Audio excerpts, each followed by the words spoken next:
les acteurs des anciens étaient, ainsi que nous le verrons tantôt, accompagnés par quelques instruments dans la déclamation. Et comme l'harmonie naît de la rencontre des sons des parties différentes, il fallait que la mélodie qu'ils récitaient et la basse continue qui les soutenait allassent bien ensemble. Or, ce n'était point la musique métrique ni la musique rythmique qui enseignait la science des accords, c'était la musique harmonique. Ainsi, notre auteur a raison de dire que l'harmonie, une des beautés de son langage préparé pour plaire, ne coulait point des mêmes sources que la beauté résultante de la diction. Aristote. La beauté résultante de la diction venait des principes de l'art poétique, comme de ceux de l'art métrique et de l'art rythmique, au lieu que la beauté résultante de l'harmonie procédait des principes de la musique harmonique. Les beautés de la mélodie coulaient encore d'une source particulière, je veux dire du choix des accents ou des tons convenables aux paroles et propres par conséquent à toucher le spectateur. C'étaient donc des sources différentes que venaient les beautés du langage préparé pour plaire. Ainsi, c'est avec raison qu'Aristote dit que ces beautés naissaient séparément, et s'il est permis de s'expliquer ainsi que leurs berceaux étaient différents. D'autres passages du 6e chapitre de la poétique d'Aristote rendront encore plus claire l'explication qu'on vient de lire. Quelques lignes après l'endroit dont il est question, notre auteur écrit « Il faut donc 6 choses pour faire une tragédie, à savoir la fable ou l'action, les mœurs, les maximes, la diction, la mélopée et l'appareil de la représentation. » Aristote nomme ici la cause pour l'effet en disant mélopée au lieu de dire mélodie. Notre auteur dit encore à la fin de ce chapitre, et après avoir discouru sommairement sur la fable, les mœurs, les maximes, la diction et la mélodie de la tragédie, de ces 5 parties, celle qui fait le plus d'effet, c'est la mélopée. L'appareil de la représentation fait aussi un spectacle imposant, mais il n'est point aussi difficile d'y réussir que dans la composition. D'ailleurs, la tragédie a son essence et son mérite indépendamment des comédiens et du théâtre. Aristote ajoute à cela, outre ce que j'ai dit, le décorateur a ordinairement plus de part que le poète dans l'ordonnance de l'appareil de la scène. Ainsi, l'auteur était chargé comme orateur d'inventer la fable ou l'action de sa pièce, de donner comme philosophe à ces personnes les mœurs et les caractères convenables, et de leur faire débiter de bonnes maximes. En qualité de poète, l'auteur était chargé de faire des vers bien mesurés, d'en prescrire le mouvement plus ou moins vite, et d'en composer la mélodie dont dépendait en grande partie le succès de la tragédie. Pour être surpris de ce que dit Aristote sur l'importance de la mélopée, il faudrait n'avoir jamais vu représenter des tragédies, et pour être étonné qu'il charge le poète de la composition de la mélodie, il faudrait avoir oublié ce que nous avons remarqué et promis de prouver, comme nous le ferons ci-dessous, à savoir que les poètes grecs composaient eux-mêmes la déclamation de leurs pièces. Au lieu que les poètes romains se déchargeaient de ce travail sur les artisans qui, n'étant ni auteurs ni comédiens, faisaient profession de mettre au théâtre les ouvrages dramatiques. Nous avons même observé que c'était par cette raison-là que Porphyre ne faisait qu'un art de la composition des vers et de la composition de la mélodie, lequel il appelait l'art poétique pris dans toute son étendue, parce qu'il avait eu égard à l'usage des Grecs, au lieu qu'Aristide Quintilianus, qui avait eu égard à l'usage des Romains, comptait dans son énumération des arts musicaux, l'art de composer les vers et l'art de composer la mélodie, pour 2 arts distincts. Voici ce qu'a écrit au sujet des endroits de la poétique d'Aristote que nous avons tâché d'expliquer un des derniers commentateurs de cet ouvrage, dans ses remarques sur le 6e chapitre. Dacier. Si la tragédie peut subsister sans vers, elle le peut encore plus sans musique. Il faut même avouer que nous ne comprenons pas bien comment la musique n'a pu jamais être considérée comme faisant en quelque sorte partie de la tragédie, car s'il n'y a rien au monde qui paraisse étranger et contraire même à une action tragique, c'est le chant.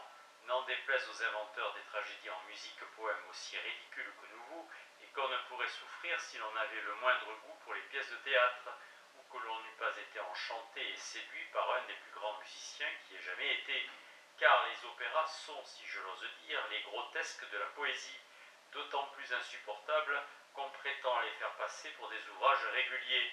Aristote nous aurait donc bien obligés de nous marquer comment la musique a pu être jugée nécessaire à la tragédie. Au lieu de cela, il s'est contenté de dire simplement que toute sa force était connue, ce qui marque seulement que tout le monde était convaincu de cette nécessité et sentait les effets merveilleux que le chant produisait dans ses poèmes, dont il n'occupait que les intermèdes. J'ai souvent tâché de comprendre les raisons qui obligeaient des hommes aussi habiles et aussi délicats que les Athéniens d'associer la musique et la danse aux actions tragiques. Et après bien des recherches pour découvrir comment il leur avait paru naturel et vraisemblable qu'un chœur qui représentait les spectateurs d'une action dansât et chanta sur des événements si touchants et si extraordinaires, j'ai trouvé qu'ils avaient suivi en cela leur naturel et cherché à confronter leur superstition. Les Grecs étaient les hommes du monde les plus superstitieux et les plus portés à la danse et à la musique, et l'éducation fortifiait cette inclination naturelle. Je doute fort que ce raisonnement excusât le goût des Athéniens, supposer que la musique et la danse dont il est parlé dans les auteurs anciens, comme d'agréments absolument nécessaires dans la représentation des tragédies, eussent été une danse et une musique pareille à notre danse et à notre musique, mais, comme nous l'avons déjà vu, cette musique n'était qu'une simple déclamation, et cette danse, comme nous le verrons, n'était qu'un geste étudié et assujetti. Ainsi, ce ne sont pas les Athéniens qui ont besoin ici d'être excusés. Il est vrai que M. Dacier n'est pas le seul qui se soit mépris sur cette matière-là. Ses devanciers s'étaient trompés comme lui. Je dirais la même chose de l'abbé Gravina, qui pour avoir supposé que la mélopée des pièces de théâtre était un chant musical, et la saltation une danse à notre manière, a fait dans son livre de la tragédie antique une description du théâtre des anciens à laquelle on ne comprend rien. Il est vrai qu'Aristote appelle musique dans le 26e chapitre de la Poétique ce qu'il avait appelé mélopée dans son 6e chapitre. La tragédie ne tire pas un avantage médiocre de la musique et de l'appareil de la représentation qui font tant de plaisir, mais c'est que l'art de composer cette mélodie, qui devait régner dans toute la pièce puisqu'elle n'était pas moins essentielle que les mœurs, était un des arts musicaux. Cet auteur se demande encore à lui-même dans un autre ouvrage pourquoi le chœur ne chante pas dans les tragédies sur le mode hippodorien, ni sur le mode hippophrygien, au lieu qu'on se sert souvent de ces deux modes dans les rôles des personnes, principalement sur la fin des scènes, et lorsque ces personnages doivent être dans l'excès de la passion. Il répond à cette question que ces deux tons sont propres à l'expression des passions emportées des hommes d'un grand courage, ou des héros qui font ordinairement les premiers rôles dans les tragédies, au lieu que les acteurs qui composent le chœur sont supposés être des hommes d'une condition ordinaire, et dont les passions ne doivent point avoir sur la scène le même caractère que celles des héros. En second lieu, continue Aristote, comme les acteurs du chœur ne prennent point aux événements de la pièce le même intérêt qui prennent les principaux personnages, il s'ensuit que le chant du chœur doit être moins animé et plus mélodieux que celui des acteurs principaux. Voilà donc pourquoi, conclut Aristote, les chœurs ne chantent point sur le mode hippodorien ni sur le mode hippophrygien. Le lecteur peut voir dans le dictionnaire de musique fait par M. Brossard l'explication des modes de la musique des anciens. On ne saurait dire plus positivement que le dit Aristote dans le dernier passage que tout ce qui se récitait sur le théâtre était assujetti à une mélodie composée et qu'il n'était pas libre aux acteurs des anciens comme aux nôtres de débiter les vers de leur rôle sur le ton, ni avec les inflexions et les ports de voix qu'ils jugent à propos d'employer. Il n'est pas bien certain véritablement qu'Aristote ait rédigé lui-même par écrit ces problèmes, mais il doit suffire que cet ouvrage a été composé par ses disciples et qu'il ait toujours été regardé comme un des monuments de l'Antiquité et comme étant composé par conséquent quand les théâtres des Grecs et des Romains étaient encore ouverts. Comme les tons sur lesquels on déclame sont différents les uns des autres, ainsi que les tons sur lesquels nous composons notre musique, la déclamation composée devait se faire nécessairement sur différents modes. Il devait y avoir des modes qui convenaient mieux que d'autres modes à l'expression de certaines passions, comme il y a des modes dans notre musique plus propres que dans d'autres à les bien exprimer. Ce que les Grecs appelaient mélodie tragique, les Romains l'appelaient quelquefois Carmen.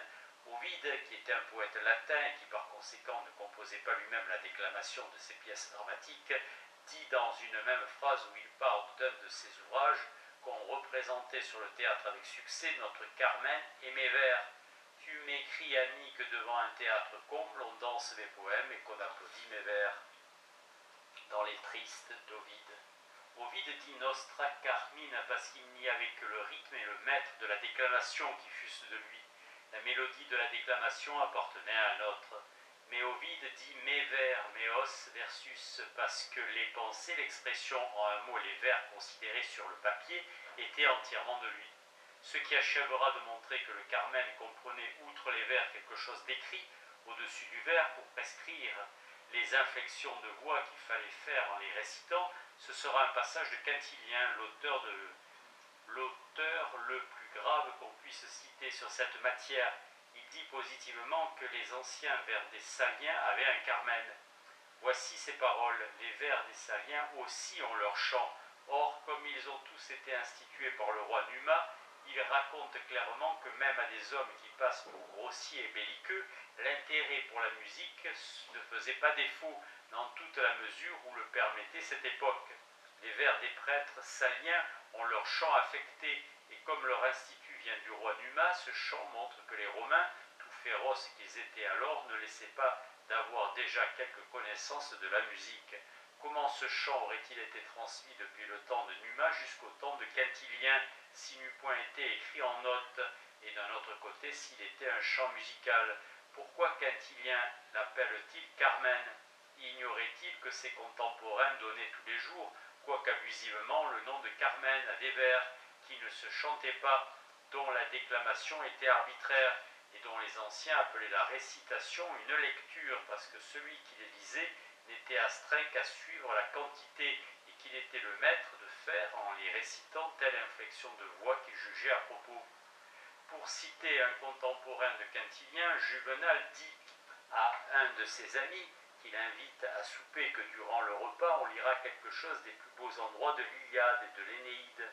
Celui qui lira n'est pas, ajoute Juvenal, un lecteur bien merveilleux, mais qu'importe, de pareils vers font toujours un grand plaisir. On y récitera des vers de l'auteur de l'Iliade et des poèmes de Virgile, aux accents si sublimes qu'on ne sait à qui décerner la palme. Des vers comme cela, qu'importe de quelle voix ils sont lus. Dans un autre endroit, Juvenal appelle encore Carmina la simple récitation des vers hexamètres de la Thébaïde de Stas, que Stas devait lire lui-même et prononcer à son gré. On court à la voix séduisante de Stas et aux vers de la Thébaïde bien-aimée.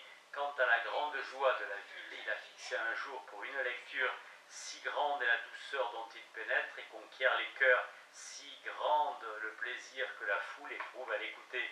Or, comme Quintilien s'explique dogmatiquement dans l'endroit qui vient d'être cité, il se serait bien gardé de se servir du terme Carmen pour dire un chant musical, et d'employer ce mot dans un sens aussi opposé à la signification abusive que l'usage lui donnait.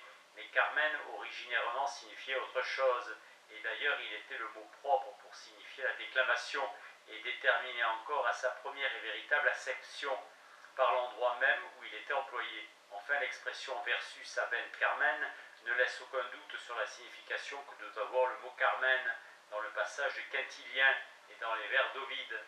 Les modernes, croyant que Carmen eut toujours la signification abusive qu'il a dans les vers de Juvenal, qui viennent d'être rapportés, et où il veut dire simplement des vers, la signification propre que ce mot leur a échappé, et faute d'en avoir eu l'intelligence, ils n'ont pas connu que les anciens avaient une déclamation composée et qui s'écrivait en notes, sans être pour cela un chant musical. Un autre mot mal interprété a beaucoup encore contribué à cacher aux auteurs modernes l'existence de cette déclamation. J'entends parler du terme cantus et de tous ses dérivés. Les critiques modernes ont donc entendu cantus comme s'il signifiait toujours un chant musical, quoique dans plusieurs endroits il veuille dire seulement un chant en général, une récitation assujettie à suivre une mélodie écrite en notes. Ils ont entendu canere comme s'il signifiait toujours ce que nous appelons proprement chanter.